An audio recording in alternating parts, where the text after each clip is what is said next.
Hey, what's up guys? In this video we are going to show you how to download YouTube Creative Commons videos if you need for your YouTube videos project. For this one you have to open YouTube application and then you have to search the relevant video. Let's suppose we need this a few moments later. Then you have to tap on these three dots which you can see at the top right side and then tap on search filter. And then scroll down. Here you will see Creative Commons. Tap on this one and then tap on three dots.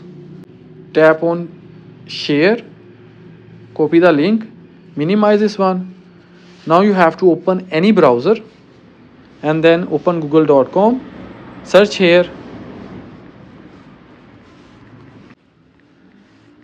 tap on search, and then here you will see the second link.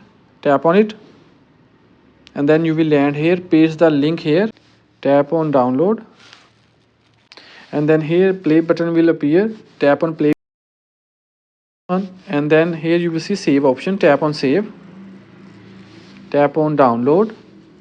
Here you can see downloaded successfully. Now we'll go to the gallery. Here you can see the common creative video is successfully downloaded. Now we'll open our project. We'll add the same common creative video here and we can use this common creative video in our project. So in the same way you can also download common creative YouTube video. Don't forget to like this video and subscribe our channel for more useful videos.